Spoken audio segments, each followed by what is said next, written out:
Alright, so I just watched the FNAF 2 movie with a friend, and oh my god, this thing is getting absolutely destroyed by critics. The film is currently debuting with a 13% on Rotten Tomatoes as of the time I'm writing this, and that is like usually the sign of a complete flop. I'm talking like worse than Morbius levels of flop over here. And everyone knows Rotten Tomatoes, so everyone really cares about this number, even if they tell you otherwise. Most people that are not Five Nights at Freddy's fans might simply look the movie up on Google, stumble upon this absolutely rotten score, and decide, maybe I should skip out on this one. You might be seeing a lot of cope posting about it online too. Lots of yelling about how it's for the fans, or you wouldn't understand, this movie's for us, not for the critics. You know, a whole lot of that being thrown around left and right.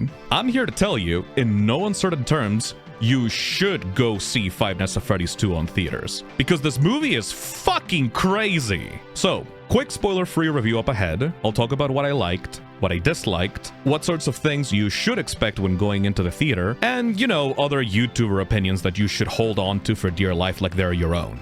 Alright, 3, 2, 1, let's go. This movie was so fun, man. From the moment it starts, it throws thing after thing at you. Great set design, great atmosphere, amazing practical animatronics that look just like they did in the games. Especially the toys, those guys look so good on the big screen. There's a bunch of really cute character moments that made me actually care about these versions of the characters. And just in general, it's absolutely packed with everything I could have possibly asked for. You can really feel the restraints and worries that limited the first FNAF movie just fade away completely. It's common knowledge just how troubled the development of the first movie was for Scott Cawthon. Hell, the mere existence of a FNAF movie itself was kind of a running joke for a long time before its release. Cycling through directors and production companies, stuck in development hell with a bunch of scripts getting thrown out for not being good enough or not being faithful enough. It was a total mess. But now that we are 2 entries in, and we can compare the work put into this movie versus the first one, you can really tell just how much more confident this new entry is about just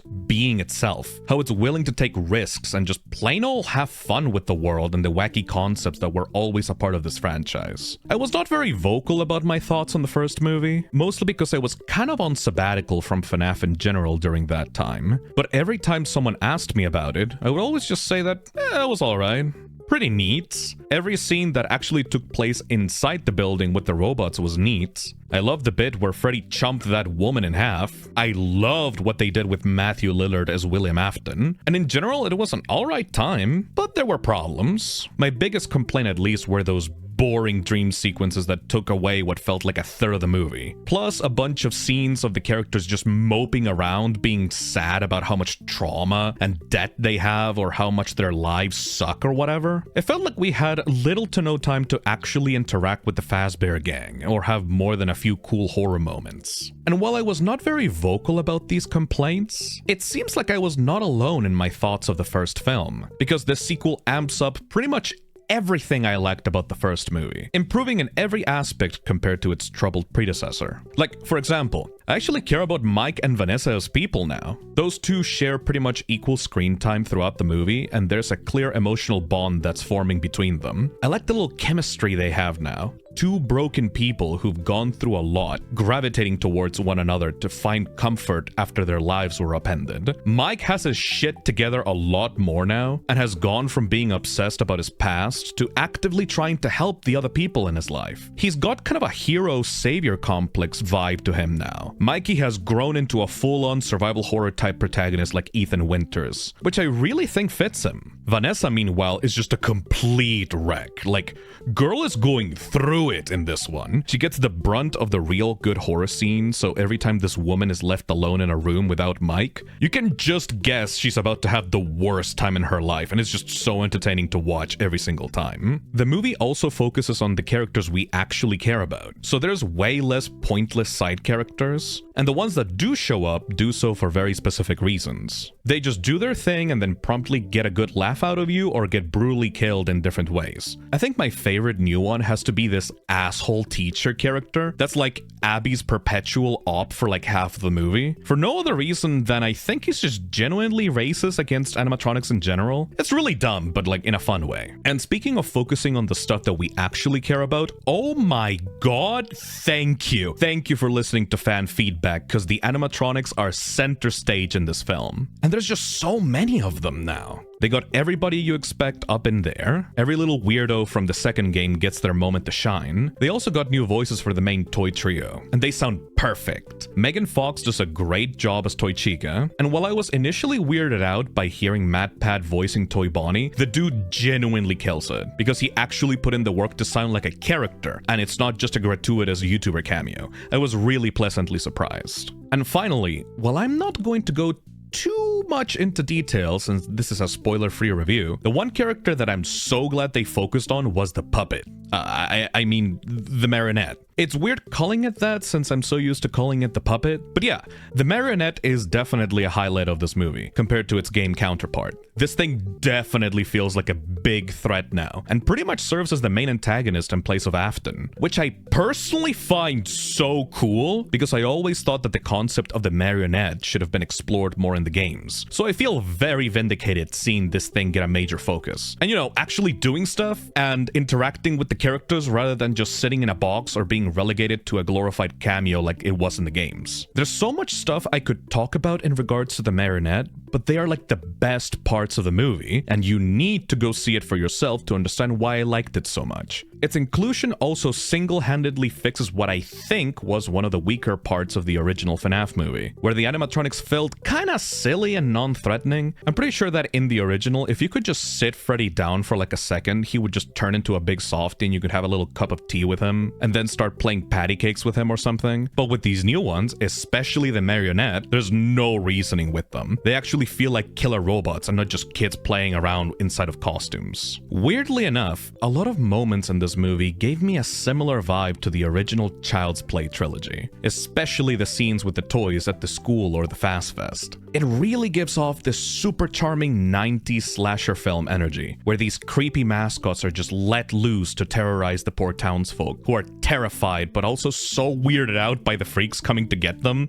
It was really cool. Another thing I have to praise this movie a lot for is how much excruciating attention to detail was put into bringing the most iconic parts of FNAF 2 to life. Obviously, like I said, the animatronics are pretty much one-to-one with the games, especially Balloon Boy. Like, that little gremlin might as well have been imported straight from Scott's PC into real life. But also the set design for the new restaurant is just so on point. The little Ferris wheel, the posters, the advertisements, the puppet's box, and especially the security office, with near exact placement of the entrances, items on the desk, wall decals, and signs. It's just such a weird room to see being recreated in real life because it just makes no damn sense, but damn it if it didn't put a smile on my face. Mike Schmidt also gets forced to actually play the game now, instead of sleeping on his desk. He had a collection of scenes basically recreating iconic bits from FNAF 2's gameplay, and seeing him get genuinely overwhelmed and stressing out trying to deal with it all was just so entertaining. It's something that the first film lacked completely, and I adored it in here. It was one of the highlights of the movie for me. I only wish that it had gone on for longer. You also get little things from the game that are not exactly one-to-one recreated, but instead are repurposed or reinterpreted in really cool ways. Like the backstory of the restaurant, or the music box, or the mask, or the voice in the secret death minigames. Now, I can tell in advance that some super hardcore fans are gonna be complaining about the finer details not being one-to-one, but honestly, I am extremely happy with the changes going on here. It feels like Scott grew way more confident in actually playing around with certain key elements to make it actually serve the story this movie is trying to tell, rather than just be there for fan service or because that's just how it was in the games. I could even say that I prefer how this movie handles certain things over the original, because it feels like Scott took this chance to rewrite some of the weaker elements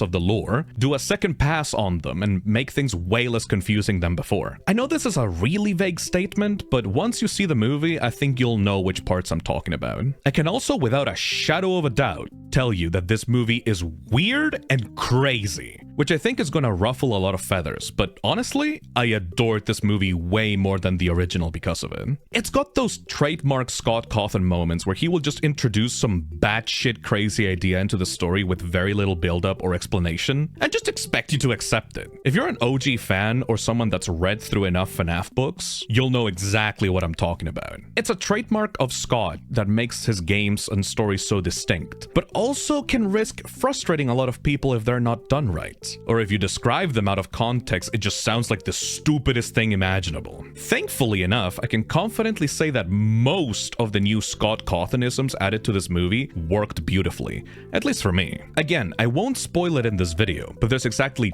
2 crazy things introduced into the world of the series through this movie that will probably make a lot of people really mad. But if you're not a cynical little crybaby and just keep an open mind, I promise it'll be a lot more fun of an experience for you. Also, this movie has way better comedy than the first one. Unlike an MCU film, it knows to place the funny side gags and snarky comments far away from the serious bits. So it works out in my opinion. Some running gags from 1 return, and they made me laugh way harder here because, you know, they've been built up now and I genuinely did not expect them to return. They actually get to pay off Mike's grudge with BB from the first movie really well here in one of my favorite scenes in any FNAF thing ever. Another weird thing I think is gonna put people off is how the movie is like, much like modern FNAF in general, not actually set within 5 nights. Though that's barely a deal breaker, really. If anything, I'd argue that the original movie was very repetitive because of the 5 nights format.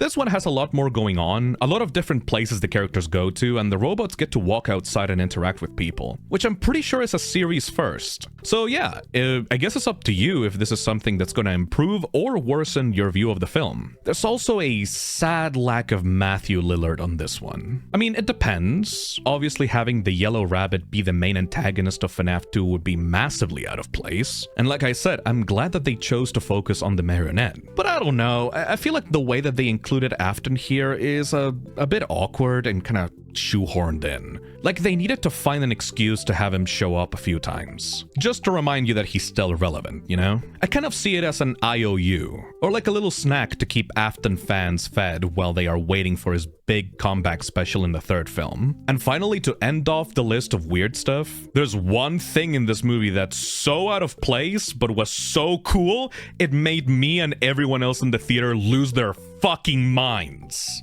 I can't even tell you the context of this one because giving any details of it would make it obvious as to what I'm talking about, but I promise you, it was awesome to see as an old school fan of the series. Like you could literally see everyone's brain cells firing off at the exact same time. It was such a treat. I have no idea where they are going to go with that thing in the future, but I'm glad it's in there and I can't wait to see other people's thoughts on it. Finally, I also have some very important critiques for the film, because it's definitely not perfect. Even if I did enjoy it and don't agree with how harsh the critics are being about it, there's still some things that you should watch out for if you're going to take my advice to go see it. First and foremost, and most obvious of all, the pacing is an absolute mess. The biggest issues with this movie stem entirely from the pacing. It takes a while for the main plot to kick off, and when it does, there's only like half a movie's worth of time to cram in all the cool stuff I talked about during this review. It's very chaotic, much like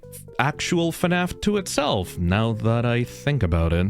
The movie also over-focuses on certain animatronics a lot, while neglecting others. So I can imagine some fans of specific characters will be getting really well fed, while others will be absolutely famished for content. Sadly, the withered animatronics do get the brunt of this issue. They are nowhere near as relevant as their toy counterparts. Like I said, everyone gets their cool moment to shine, but you can definitely see how the writing struggled with juggling FNAF 2's like gigantic cast properly. The movie is also just not really that scary, which is bad because the marketing emphasizes just how much scarier this is than the original, when it just isn't at all. It's pretty much more of the same. Visually, the movie is more spooky than the first one. There's shots of characters doing cool stuff, but you will never get something that will truly disturb you or shock you unless you're like under the age of 12. If anything, the attempts this movie makes to be scary are annoying as hell. It over-relies on really loud nonsense jump scares for mundane things that shouldn't make sounds at all. It gets really grating after a while, after like the 10th time it happens. And you can always see it coming from a mile away. I don't think that these movies will ever focus on truly being scary. The only reason this movie would get a higher H rating than the first one would be that they threw in a couple swears here and there.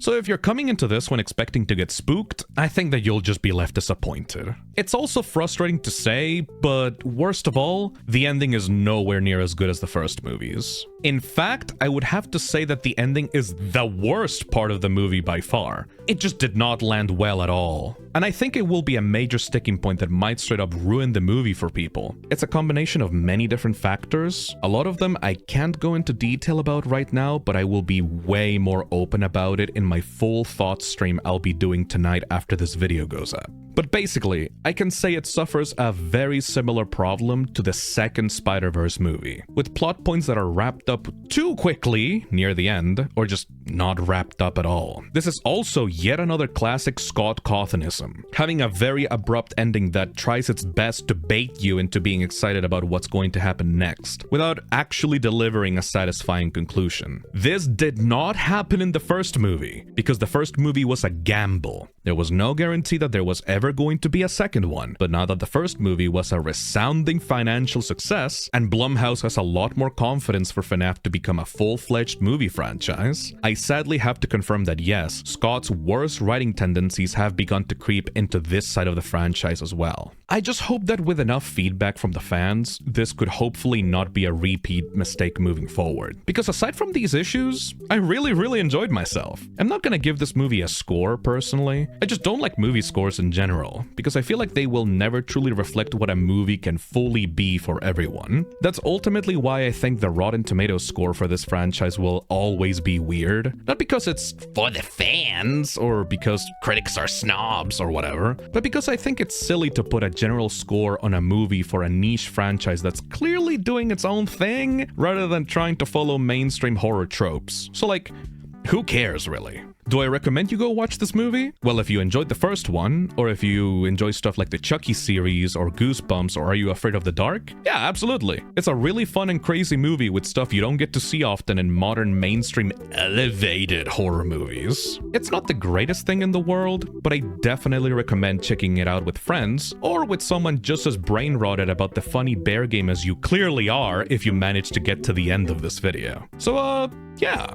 If you disagree, or want to mention something I didn't get to in this video, leave a comment on the replies and I'll check out what you have to say. Or join me on the full FNAF 2 spoiler discussion stream that I will be having in a couple hours after this video goes up. Don't forget to like and subscribe, and whatever else gets this video to the right eyes. I think that YouTube has a new hype feature or something. Try to press those buttons if you see them anywhere, please. Anyways, I'm done with FNAF for now. I've done 2 FNAF videos in a row, and I'm getting really pissed off that I can't finish my Deltarune video on time. So I promise, before the end of this year, I'm going to talk about Deltarune. The next scripted video should be about Deltarune, so please look forward to that one. Anyways, goodbye, have a nice time, and stuff like that, and bye-bye!